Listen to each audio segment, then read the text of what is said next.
Good morning student. आज हम लोग अपनी इस क्लास में बीए सेकेंड ईयर का जो आपका सिलेबस है सेकेंड पेपर का उसको कंटिन्यू करेंगे। पिछली क्लास में हम लोगों ने बच्चों सिलेबस ही स्टार्ट किया था और उसमें हम लोगों ने सिर्फ फर्स्ट पेपर को देखा था कि फर्स्ट पेपर का सिलेबस क्या है। आज अपनी इस क्लास में हम लोग अपने सेकेंड पेपर के सिलेबस को देखेंगे। पिछली क्लास में बच्चों मैंने बताया था कि आपका जो फर्स्ट पेपर है वो 30 मार्क्स का है और सेकंड पेपर भी आपका कितने का होगा, 30 मार्क्स का। ठीक है, ये भी आपका 30 मार्क्स का होगा। और पेपर का नाम आपका क्या है, बाल विकास यानी कि चाइल्ड डेवलपमेंट। और ये पेपर आपका पूरा तरह से ऑब्जेक्टिव पेपर है और जो आपका फर्स्ट पेपर था वो क्या था, थ्योरी पेपर था। तो ये आपका ऑब्जेक्टिव पेपर है। इसमें आपको बच्चों एक क्वेश्चन मिलेगा, सपोज दैट उसके आपको 4 आंसर मिलेंगे।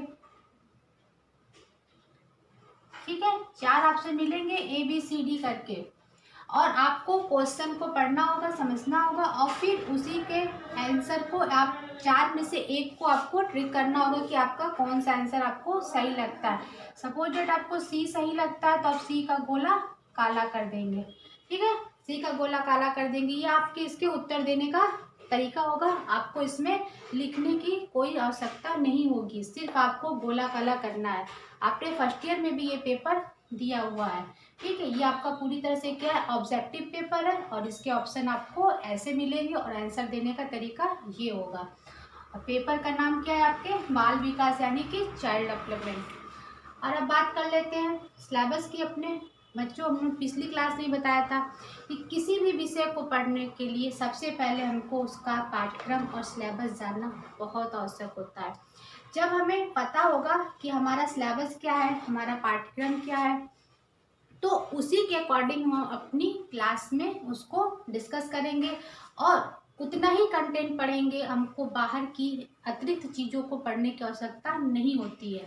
हमारा जो सिलेबस कहता है उसी के अकॉर्डिंग हम अपने पेपर की प्रिपरेशन करते हैं और आपका पूरा पेपर इसी सिलेबस के अकॉर्डिंग ही आता है। सिलेबस के अकॉर्डिंग पेपर नहीं आएगा।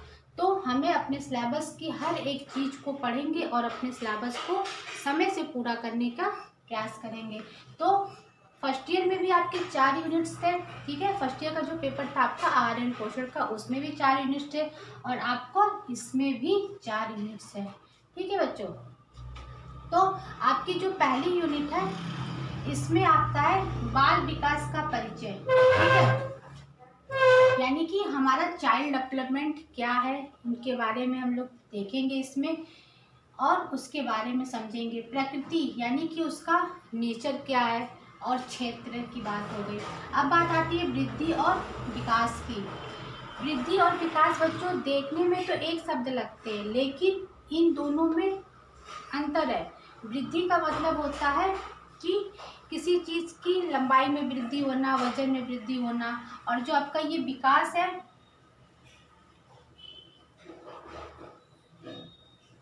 ये विकास की प्रक्रिया बच्चे के गर्भाधान में जब वो माँ के गर्भ में आता है उस समय से लेके ये मृत्यु तक ये विकास की प्रक्रिया हमारी चलती रहती है, ये आजीवन। ठीक है, इसमें कोई मतलब रुकावट नहीं होती है, कभी कम या ज़्यादा होगी लेकिन आजीवन चलती है। और जो आपकी वृद्धि है ये एक समय के बाद जब हमारे अंदर मेच्योरिटी आ जाती है, हमारी एज किशोरावस्था तक हो जाती है, तब ये वृद्धि की प्रक्रिया वहाँ जाके स्टॉप हो जाती है यानी कि रुक जाती है और ये विकास हमारा हमेशा चलता रहता है। तो ये आपकी वृद्धि और विकास की बात हो गई। अब बात आती है वंशानुक्रम और वातावरण की। वंशानुक्रम यानी कि आनुवांशिकता के बारे में हम लोग बात करेंगे। आनुवांशिकता बच्चों हमें अपने माता पिता से, ठीक है, जो कुछ जेनेटिक हमारे जो अंदर से उनके द्वारा गुण प्राप्त होते हैं, हमारी शारीरिक रचना के लिए लीजिए या हमारे आँखों का रंग या बालों का रंग जो भी होता है, वो हमें कभी कभी अपने एक पीढ़ी छोड़ मतलब पिछली पीढ़ी से भी हमें प्राप्त हो जाते हैं। यानी कि हमारे माता पिता से तो हमें मिले कभी कभी हमारे दादा दादी जी, उनके भी गुण हमारे अंदर ट्रांसफ़र हो जाते हैं। तो वो क्या कहलाता है बच्चों, वो हमारा वंशानुक्रम या हमारा आपका आनुवांशिकता कहलाता है। और उसमें वातावरण की क्या भूमिका होती है, वातावरण। ठीक है,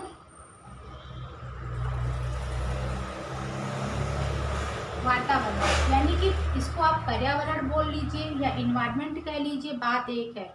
मतलब वातावरण, पर्यावरण, हम जिस माहौल में, जिस पर्यावरण में रहते हैं वो चीज़ हमारी क्या हो जाती है, वातावरण या वो हो जाती है। अब बात आती है हमारे गर्भाधान या निषेचन की प्रक्रिया। ठीक है, गर्भाधान यानी कि जब बच्चे, कोई भी एक जीव माँ के गर्भ में स्थापित हो जाता है तो वो गर्भाधान की प्रक्रिया क्या होती है, वो एक जो प्रोसेस होता है आपका 9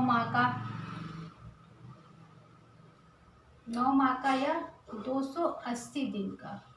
ठीक है, इसमें बच्चों ये आपको, जैसे ये हमने यहाँ पे बताया, ये ऑब्जेक्टिव पेपर है आपके, तो क्वेश्चन भी ऐसे उठते हैं कि गर्भाधान की प्रक्रिया कितने दिन की होती है। जब दिन की बात करेंगे तो 280 दिन आएंगे, और जब महीने की बात करेंगे तो वो पूरे 9 माह के दिन होगा। तो क्वेश्चन को देखने का और समझने का भी साथ साथ में देखेंगे कि हमारे क्वेश्चन कहाँ से ऑब्जेक्टिव क्वेश्चन बनते हैं। तो ये ऑब्जेक्टिव पेपर है, इसलिए हमें थ्योरी पढ़ने के साथ साथ ऑब्जेक्टिव क्वेश्चनों को भी देखना होगा। तो आपकी जो ये गर्भाधान की प्रक्रिया है किस प्रकार से होती है, जब माता पिता के संयोग से एक जीव की स्थापना होती है, तो उस पूरी प्रक्रिया का जो स्टेज होता है वो 3 स्टेप में होता है। उन सारे स्टेप के बारे में हम लोग पढ़ेंगे कि गर्भाधान की प्रक्रिया किस प्रकार पूरी होती है। अब इसी में बात आती है क्रोमोसोम की। ठीक है, क्रोमोसोम की, तो हम लोगों ने पिछली क्लास में जब अपनी कोशिका का चैप्टर पढ़ा था बच्चों, तो उसमें मैंने बताया था कोशिका वाले चैप्टर में कि आपको जब कि हमारे कोशिका में केंद्रक होते हैं, केंद्रक में ही हमारे क्रोमोसोम पाए जाते हैं, और क्रोमोसोम के अंदर ही हमारे जीन्स पाए जाते हैं। ठीक है, ये जो क्रोमोसोम होते हैं हमारे आनुवंशिक गुणों के वाहक होते हैं, यानी कि इन्हीं से हमारे एक पीढ़ी से दूसरी जो चीज़ ट्रांसफर होती है। हमारे शरीर में कितने प्रकार के 23 जोड़े क्रोमोसोम पाए जाते हैं, ये भी आपका एक ऑब्जेक्टिव क्वेश्चन हो जाता है कि 23 जोड़े। ठीक है, ये हमेशा पेयर में ही होंगे, क्रोमोसोम हमेशा क्या होते हैं, पेयर में ही होते हैं, सिंगल नहीं होंगे। 23 जोड़े, और उस तरह बात करेंगे तो ये हो जाएंगे आपके 46 हो जाते हैं सिंगल में, और जोड़े में ये 23 जोड़े होते हैं। ये भी आपका एक ऑब्जेक्टिव क्वेश्चन हो जाता है कि क्रोमोसोम कितने होते हैं, तो क्रोमोसोम 23 जोड़े में होते हैं, ये सिंगल नहीं होंगे। ठीक है, अब बात कर लेते हैं संतान के लिंग निर्धारण की, कि बच्चे का जो सेक्स डिटरमिनेशन होता है वो कैसे आपका निर्धारित होता है, यानी कि लड़का होगा या लड़की होगी, ये किस पे डिपेंड करता है, ये प्रक्रिया किस प्रकार से होती है।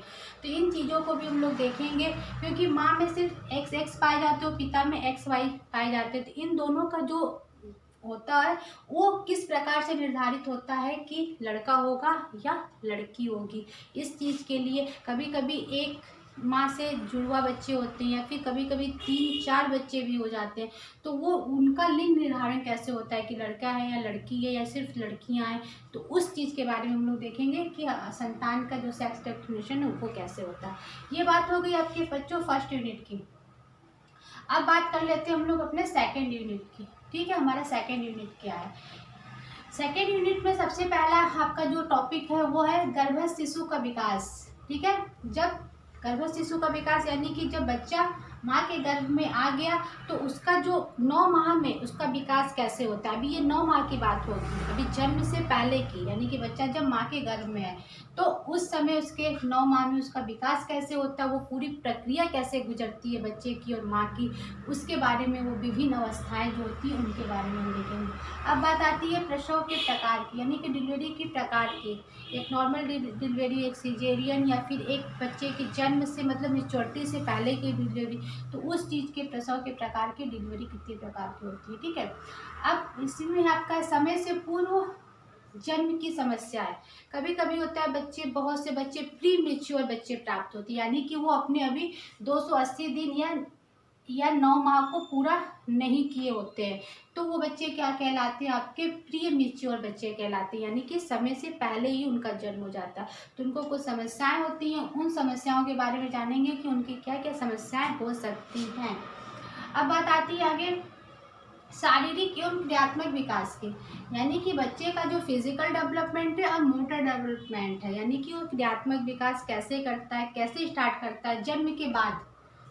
यहाँ तक तो बात बच्चे के जन्म से पहले की थी, अब जो इसका शारीरिक और सारे विकास होंगे ये जन्म के बाद होंगे। ठीक है, जन्म के बाद के शारीरिक और क्रियात्मक विकास। फिर आती है बात प्री स्कूल बाल्यावस्था किशोरावस्था के विकास की। ठीक है, बच्चा जब 2-2.5 साल की उम्र से प्री स्कूल का जो चीज़ें होती हैं उसकी बाल्यावस्था चाइल्डहुड किशोरावस्था में विकास की प्रक्रिया।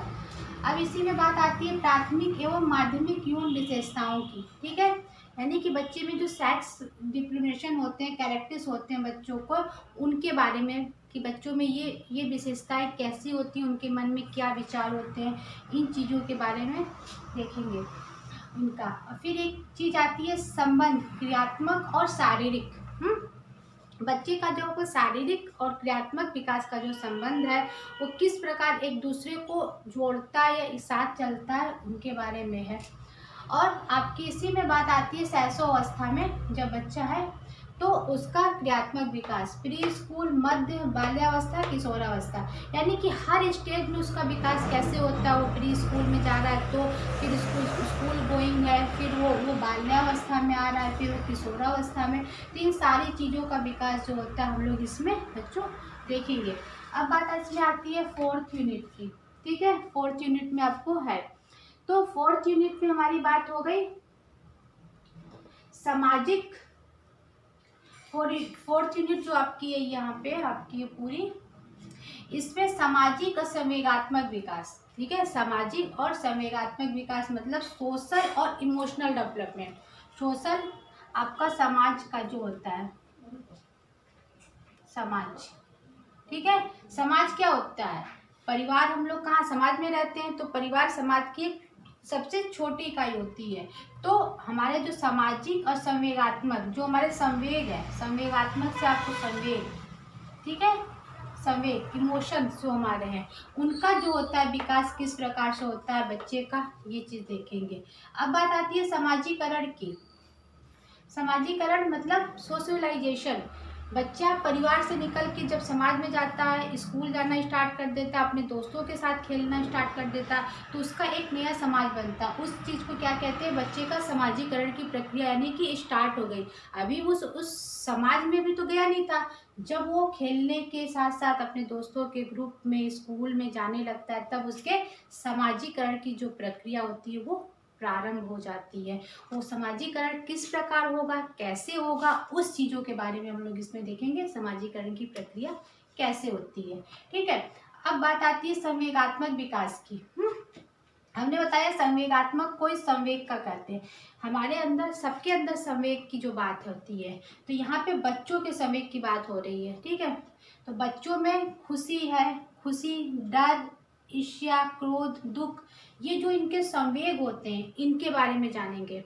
बच्चों जो छोटे बच्चों के ये संवेग होते हैं ना बहुत अस्थायी होते हैं, तुरंत आते हैं तुरंत जाते हैं। तो उनकी खुशी, उनकी डर, इन सारी चीज़ों को हम लोग अपने इस टॉपिक में देखेंगे कि उनके संवेग कैसे होते हैं और किस प्रकार से हम उनको कंट्रोल कर पाएंगे।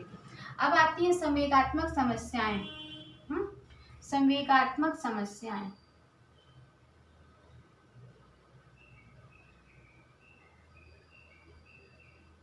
संवेगात्मक समस्याएं। ठीक है, संवेगात्मक समस्याएं मतलब कि बच्चों में संवेग है तो उसकी कुछ समस्याएं भी होंगी। उन समस्याओं को देखेंगे और उन समस्याओं को किस प्रकार हम उसको ठीक कर सकते हैं। बच्चों की समस्याओं को समझना बहुत आवश्यक होता है, क्योंकि बच्चा उस संवेग को, अपने संवेग को नहीं समझ पाता, वो सिर्फ रिएक्ट करता है, उसे नहीं पता होता है कि अच्छा है या बुरा है। तो उस पीरियड में हमको उनके संवेग को समझना बहुत आवश्यक होता है, इसलिए उनकी संवेगात्मक समस्याओं के बारे में देखेंगे। अब बात आती है संवेगात्मक विकास को प्रभावित करने वाले कारक। ठीक है, जो ये संवेगात्मक विकास है इसको क्या क्या मतलब फैक्टर हो सकते हैं, क्या क्या रीज़न हो सकते हैं जिससे ये प्रभावित हो सकता है, यानी कि अच्छा भी हो सकता है और बुरा भी हो सकता है। तो उन सारी चीज़ों को संवेगात्मक विकास के जो उसको प्रभावित करने वाले कारक हैं उनको भी हम लोग इसमें डिस्कस करेंगे।